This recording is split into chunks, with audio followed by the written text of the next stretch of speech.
anong ginigibo mo, Lo? Tatanim tayo ng pinya. Pinya para yung mga tayo ng kambing. Yun ang sikreto ng pinya para lumaki yung mga pinya. Tingnan mo yung mga pinya natin na ang ilalim niyan mayroong siyang organic. Anong nilalagay sa Organic butas? fertilizer. Ito. Tayo ng kambing. Ito ang sikreto niyan. Bawat lalagyan mo ng isa, dalawa. Tapos ilalagay mo ngayon itong ano ng pinya. Ayan, corona. Kapagpag mo muna yung pinya para mawala yung dumi.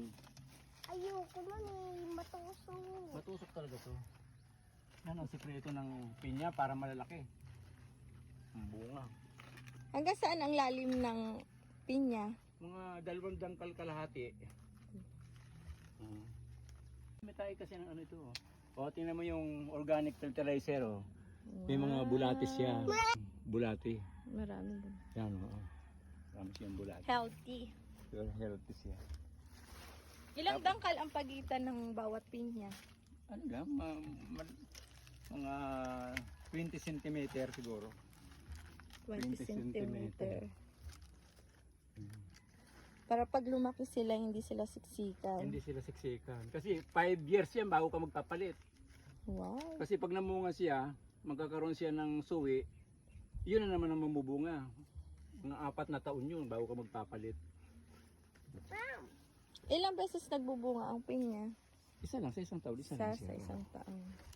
Every summer. Huwag mo siyang i-spray ng mga synthetic kasi napipilitan siyang mamulaklak, mamunga, pero hindi masarap ang bunga niya. Kailangan ano mo siyang Natural. mamunga. Oh, yan. Tapan mo yung pinaw. Tatakipan talaga yung ganyan. Takpan mo po. Ha? Tulungan mo sila lumagtakip. Ha? Yan. Within 7 months, ganyan na yan. Naglalabasan na yung bunga niya, ngayong ano, lalabasan na yan. Itin tayo ng kambing, kahit sa saging, pero may mga saging. Oh. Ito pa, mga inarnibal. Yun pa. Ano ibig sabihin ng inarnibal, Lo?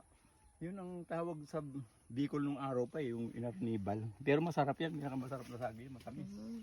Anong klaseng saging ito? Kung tawagan na yan, senyorita. Senyorita. Oo, matamis yan. 7 months lang, namumunga na yan pag tinanim mo. Wow. Within 7 months, meron ka ng saging. Tingnan mo yung organic fertilizer natin na purong tayo ng kambing. Tinitiran siya ng mga ano. Tae lang siya ng kambing. Oo, puro wala yan. nang Yung iba. mga matatanda ng tayo ng kambing, yung mga magulang na. Doon to galing sa mga sa farm natin. Ay.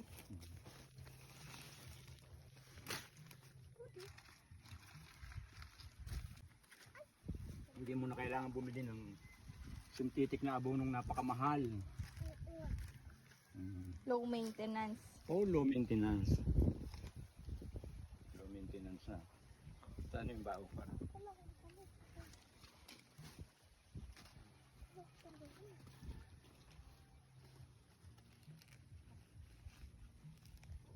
Kinampros-kumpros ko yan. Wala namang oras pagtatanim ng pinya. Kahit anong oras pwede ka magtanim. Oo naman, kahit anong oras. Nasa sarili mo na lang kasi may mga taong matamad ayaw magtanim. Oh, wala pa itong puhunan. Medyo pagod mo lang ng konti. Pero pag namunga na, wala na ang pagod mo. Tinan mo, Ang dami nga. namumunga na.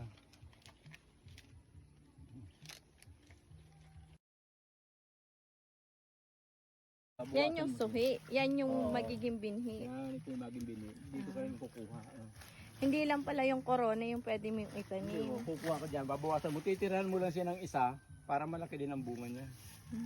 Pagtira ka ng isa, ayan, para mamunga naman siya. Magiging ganyan siya. Maging isa lang. Isa lang yung ititira mo.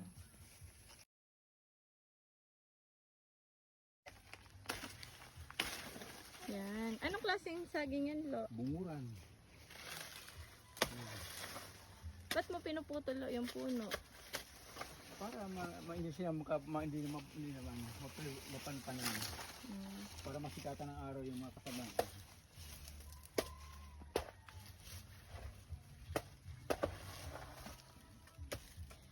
Pwede pa din siyang mabuhay. Ha? Kahit naputol mo na. Hindi ko nalaglag. Oh. Ay, meron na laglag. Oo, Meron nalaglag. saging na. Sa dami ng saging natin, nangangalaglag na.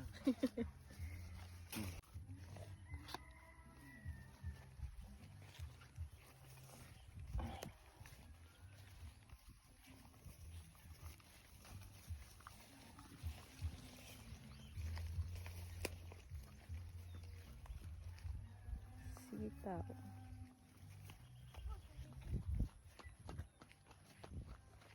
So, papaya, tapos mais.